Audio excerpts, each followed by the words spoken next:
what does vitality do in the body, and give some overall insights as to our perspectives, because each of us actually have come at this from different angles in learnings. So we wanted to share that with you because that's a huge component to what the Forge and Flow container and the sanctum as a whole is focused on. While there are many parts, this is a very vital part. Good use of the word there. Thanks.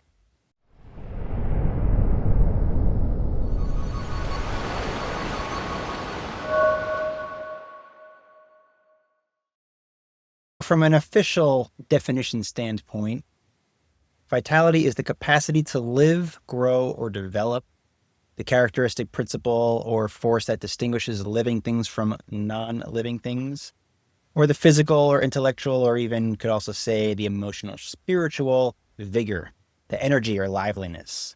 Vigor is an interesting word too. It can speak to the physical or mental strength, energy, the force behind things, the enthusiasm or intensity of something.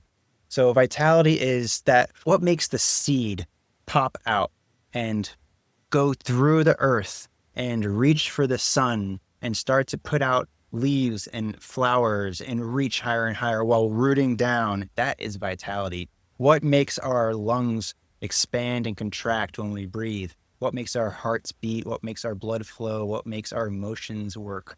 Those are all things that are part of what vitality means. But at the end of the day, how strong is that vitality? How easily does it work, or how forced does it need to be? And it should be in a constant state of flow and balance so that we don't have to force things, but we don't want to be on complete autopilot where we're not even conscious about these things too. So there's always that fine balance in there. Yeah, and prana is a great word, the Sanskrit word, as many of you already know. And that's an interesting etymology to get into as well. And it means to breathe or to draw in breath. So, like you were talking about, what fills our lungs? What is the force that allows the lungs to be filled? And there are distinct forces that are emanating from the sun, that are emanating from our planet. And these are cosmic or divine forces. Some say God's source, some say creation. That doesn't really matter as much as Chinese call it qi. right, chi. Yeah, and actually we have a book that will be available. Mark delved into every culture that has had some kind of name around this, and you can come at this from so many different angles around this world, but it's this concept of this animating principle, this electrifying every subatomic particle to life, into life. And prana also means life force. So, like we were just saying, this energy, this force that animates and sustains life. But it's the energy and the aspect behind the very forces in which we know, like the elements, the air element, for example. So it's a force behind these elements that even allow these elements to exist. And when you get Think about into water. Think about like a stream running or a river or the ocean tides. exactly, There's a force behind all of these yeah, things that are generating the propulsion and the movement. yeah, And it's not plugged into a wall somewhere. The streams don't have batteries. They're run by some eternal primordial force that is inherent to all living things. And we can even say that water is a living thing. And that could be a whole video in and of itself about the life force energy behind these elements like water, fire, wind, earth, all of these things that we know, that we feel, that we can touch, that can have effects on things. They do very much have a life force. there are hymns, even when you get into the Vedas and such.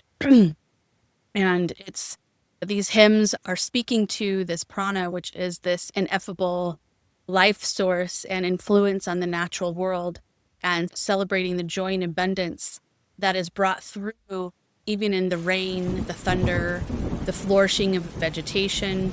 And so it's this underlying principle, really, of the living natural world. So we also wanted to, we'll get into some other aspects, but we wanted to talk about like, how does one turn on vitality?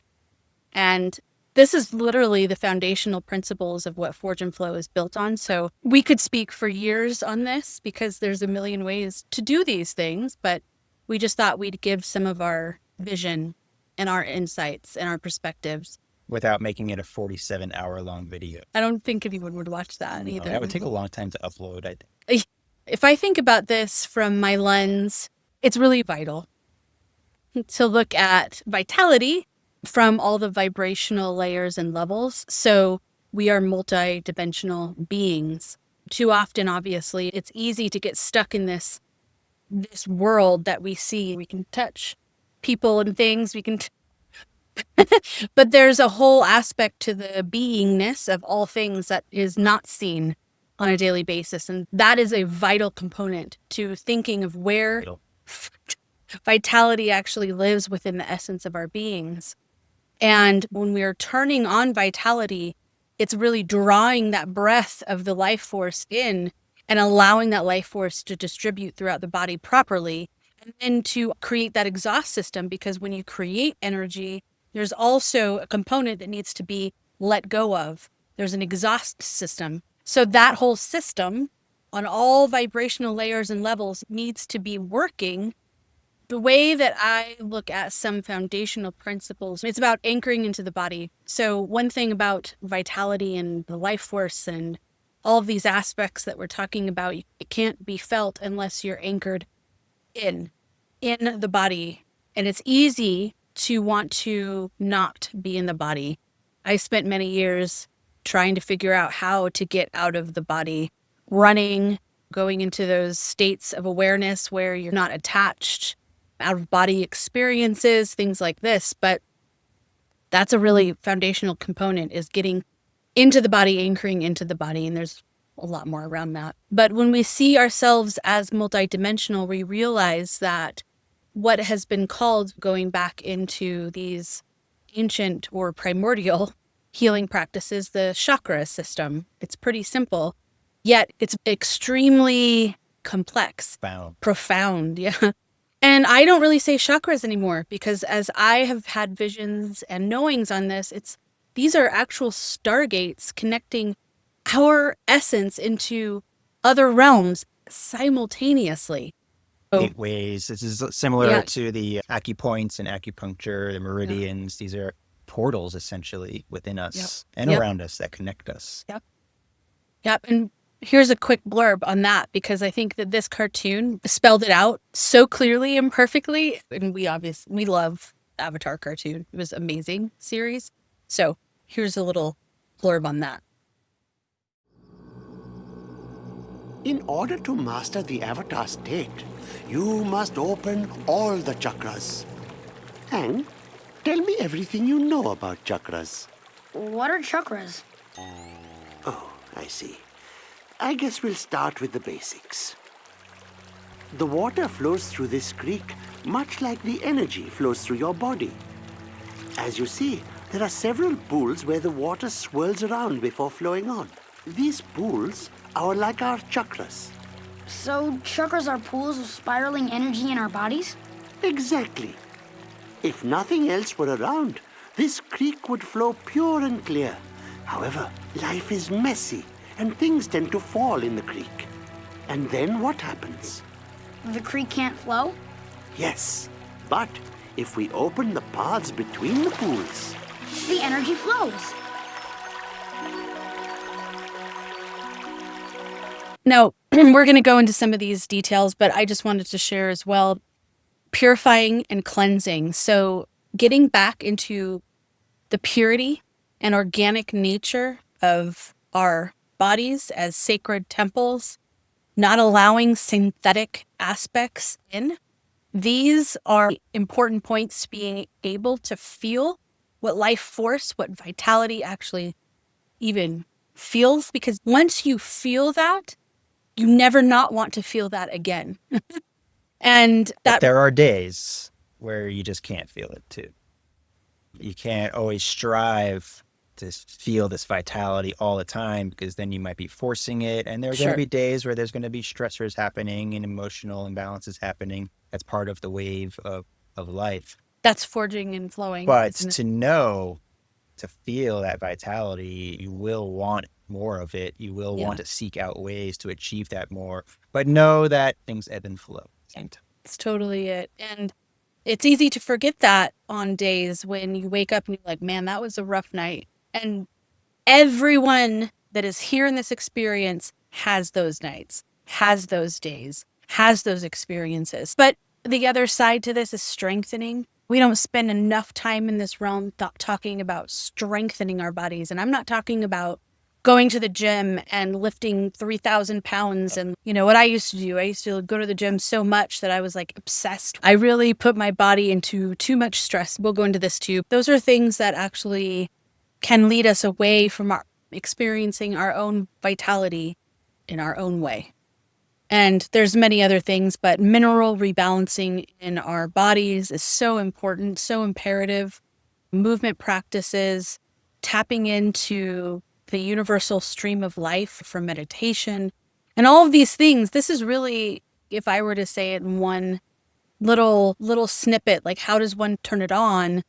It's really about recognizing and seeing the divine spirit within, and then allowing that spirit to be invigorated through going back to what was simple, pure, and organic. Yeah. So one of the many, I don't want to say easy, but simple ways to get this vitality back on is through conscious breathing.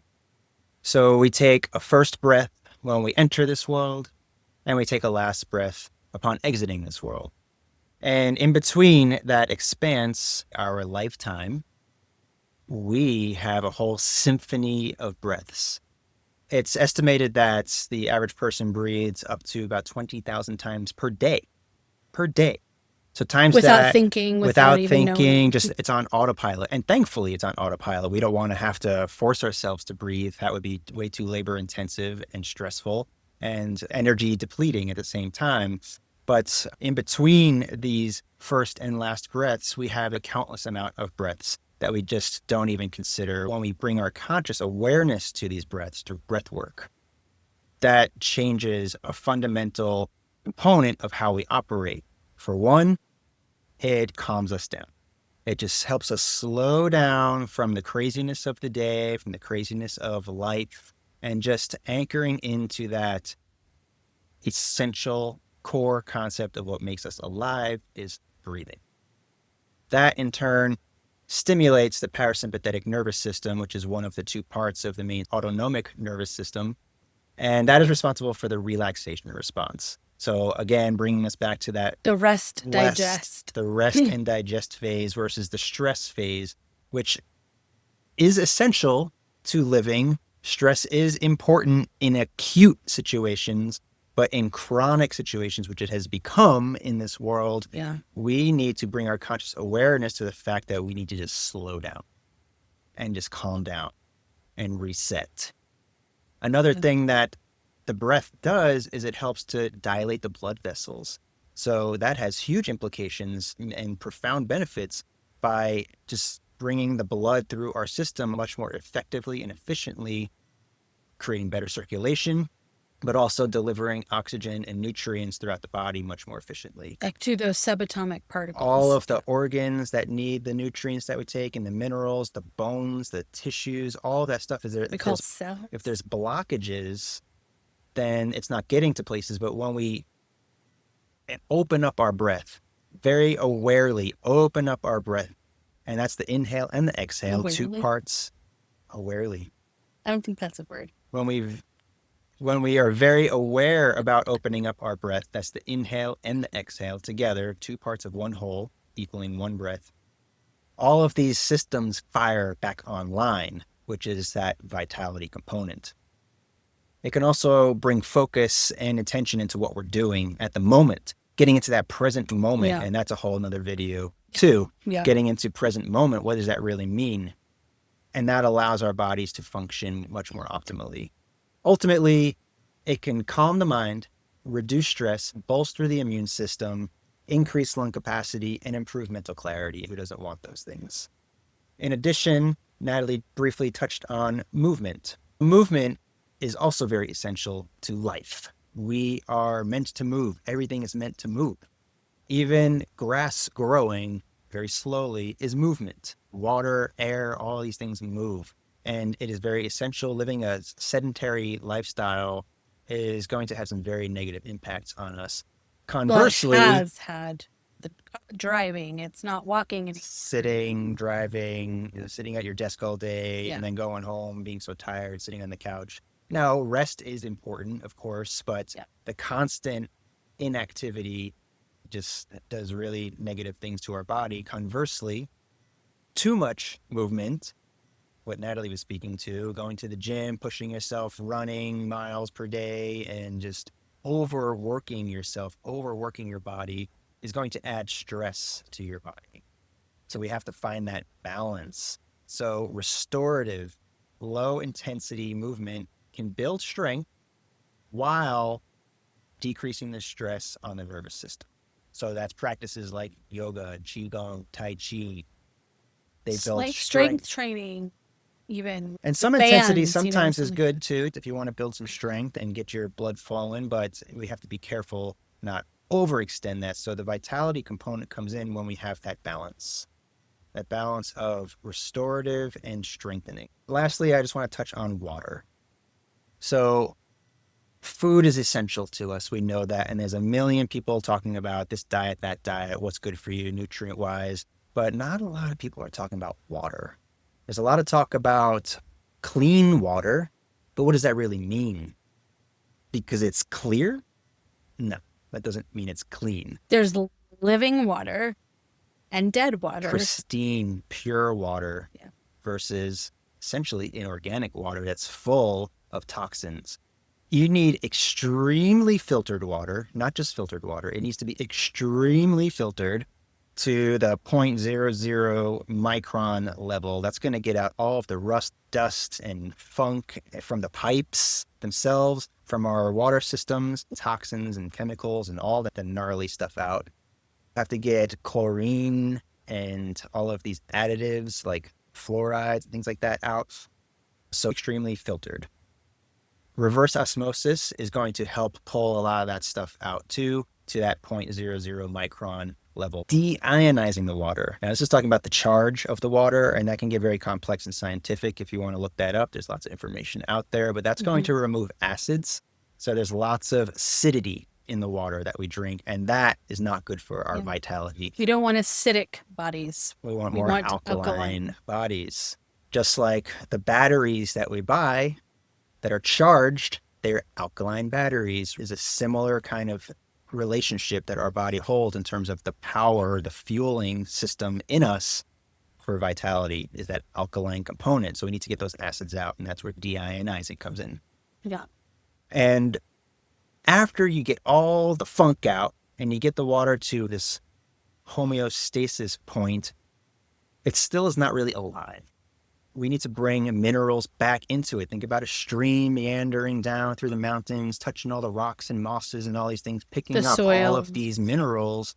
And when you think of spring water, that is really, truly pure. And a lot of people mark it on their bottles, spring water, but you got to question what spring? The reality of that. But a real spring coming out of the mountains, and we live in the mountains and there's springs all over the place. There's one on our property actually, and it bubbles out this amazingly beautifully crystal clear water. And it has all of those, that life-giving quality that's bubbling from the earth itself into this water. So there are powders and things that you can add into the water to remineralize the like water. magnesium or even bicarbonate? Drops, magnesium, potassium, bicarbonates and salts, sodiums, calciums, potassiums, a lot of the the eums. And then after that point, it still is not truly alive. It's going to give us the nutrients that we need, but it needs that life, that spark of life, that vitality. Which is what? A spiral. A spiral. Spiral. So again, looking back at the way stream moves in these twists and turns and ups and downs and constantly zigzagging and spiraling around versus the straight lines and corners of our modern day piping systems. Very different quality. So structuring the water, which is really vortexing, adding that spiraling component back into the water, bubbling it up, not in a carbonated sense, but in a effervescent, vitality induced state. And there's a lot of devices around that too that you can get. So adding that structuring in is key. Yeah. And that's going to help bring that vitality back into us by drinking that kind of water, this extremely filtered, deionized, reverse osmosis, remineralized, restructured water. It sounds intense, but those are the things. There are that devices natural, that do all those things. So you don't have to have 20 different things. Yeah, we'll put a link to one in the comments. That's a great one to use. So here's an example. We found a little kitten and we nursed it back to health because we noticed that it had worms when we got him. And we only had him like a week before we found a family for him. And I literally had a tincture ready to get the worms out and help him pass and just get his little GI tract back on track. And within 2-3 days, he just by drinking the water that we just talked about, because that's the system that we have too, he was completely clear of the worms. So the parasitic nature of a lot of things in this world, which we won't go into in this video, can't live in that kind of environment, cannot live in a pure, organic, pristine environment. So the water at a very almost at the most basic levels is one of the most profound for the body.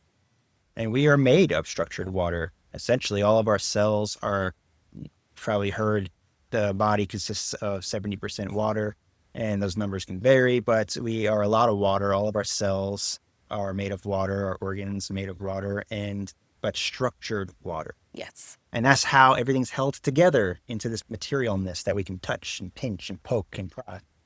That's how it holds together, is the structuring of things. So what does vitality really do? I think we could come up with our own unique flavors, all of us in this world, that we would actually say it does different things for us. But when I think about this, it really makes me think of more of the primordial essences of literally how all things are brought together, which is through the sacred energies, masculine and feminine energies. But it's this rhythm of life. It's this magic. And it allows us to grow. It allows us to have prosperity. It allows us to have pure nourishment to do the things that we want to do. It's the same feeling that I would say when I've traveled the astral realms, and as we've gotten more into our work and we do Qigong together, when you're really tapped into this infinite oneness, this eternal and infinite, I mean, that what vitality allows us to do is to feel that and to realize that. And that is, again, that's one of those feelings that it's once you touch that, you don't want to be disconnected from that. And so it's almost this organic way of building discipline in our lives, discipline and structure to want to strive for this kind of organic, natural way of being and living.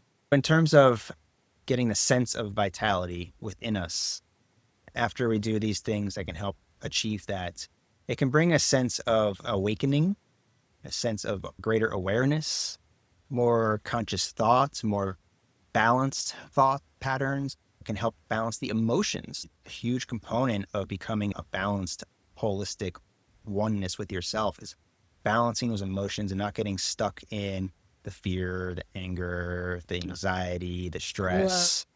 And we can feel those things, but understanding things rise and fall like the tides, right? And so we can get a better understanding of our own true nature when we can calm down the nervous system, when we can be more balanced from a physiological standpoint.